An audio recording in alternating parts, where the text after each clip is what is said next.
आज के टॉपिक का नाम क्या है? बल तथा गति का नियम। बल तथा गति का नियम।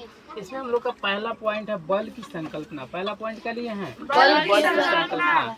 बल की संकल्पना करने का मतलब होता है कि बल क्या है इसके बारे में हम लोग जानकारी लेंगे। बल क्या है इसके बारे में जानकारी लेंगे, ठीक है। बल किसे कहते हैं, बल किस प्रकार की राशि है, सदिश राशि है, अदिश राशि है, बल में परिमाण होता है या नहीं होता है, इस सारी चीज़ के बारे में हम लोग जानकारी लेंगे। और बल से क्या क्या मुख्य रूप से उसका क्या कार्य है, ठीक है।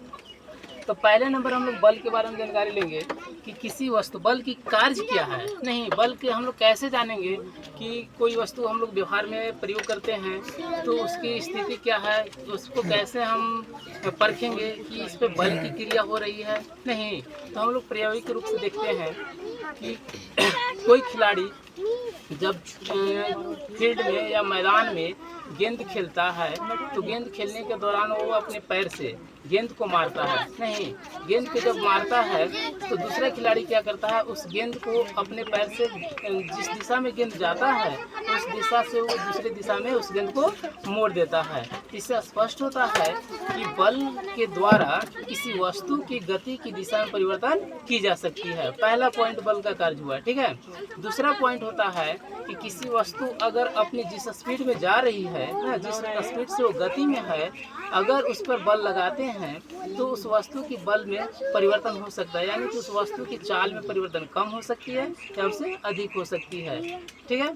तीसरा पॉइंट बल के द्वारा कार्य क्या है कि अगर कोई वस्तु जो पहले की प्रारंभिक स्थिति में है और उस पर अगर हम बल लगाते हैं या बलों के समूह लगाते हैं तो उसकी प्रारंभिक जो आकृति है उसके आकृति में परिवर्तन हो जाता है। जैसे कि हम लोग एक स्पंज मिठाई लेते हैं, एक एग्जांपल में क्या लेते हैं, स्पंज मिठाई। स्पंज मिठाई को जब हम लोग रास्ता में से उसको निकालते हैं और उसको जब चापते हैं तो उसमें से सारा रस गिरने के बाद क्या होता है, स्पंज मिठाई सिकुड़ जाता है, यानी कि उसकी जो पहले की आकृति थी बिल्कुल उसका आकृति चेंज हो जाता है। लेकिन पुनः उस स्पंज मिठाई को हम लोग छोड़ देते हैं तो फिर वो अपनी स्थिति में आ जाता है, पहले की स्थिति में। तो ये किसका कार्य है? बल का कार्य है। किसका कार्य है? बल का कार्य है। तो बल का मुख्य रूप से हम लोग कितने कार्य जाने? 3 कार्य। बल का पहला कार्य किसी वस्तु के चाल में परिवर्तन करना, दूसरा कार्य किसी वस्तु की गति की दिशा में परिवर्तन करना, और तीसरा कार्य बल का हुआ किसी वस्तु की आकृति में परिवर्तन करना। क्लियर? इसके बाद आता है बल। बल किस प्रकार की राशि है? तो जैसे देखते हैं कि कोई एक भारी गाड़ी है, ठीक है।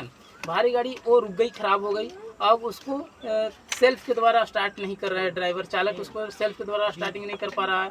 तो हम लोग क्या करते हैं, किसी दूसरे गाड़ी से, या अगर साधारण रूप से अगर वो गाड़ी है तो बहुत सारे लोग मिलकर उस गाड़ी पे धक्का लगाते हैं। नहीं, तो इससे स्पष्ट होता है कि बल में कुछ ना कुछ परिमाण होता है, तब तो उस पर हम लोग जब ज़्यादा मात्रा में धक्का लगाते हैं लोग, तब जाकर किसी वस्तु या उस गाड़ी पे प्रभाव पड़ता है। इससे स्पष्ट होता है कि बल में कुछ ना कुछ परिमाण होता है, बल का परिमाण भी होता है। नहीं, दूसरा बात है कि जिस वस्तु पर हम लोग बल लगाते हैं उस वस्तु की एक दिशा होती है। मतलब कि आप गाड़ी की तरफ जो बल लगा रहे हैं तो गाड़ी की तरफ बल जो लगा रहे हैं वो एक निश्चित दिशा होती है कि गाड़ी की तरफ ही हम लोग बल लगा रहे हैं। तो जिस दिशा की ओर हम लोग बल लगाते हैं तो उसमें पता चलता है कि बल की एक निश्चित दिशा भी होती है, ठीक है।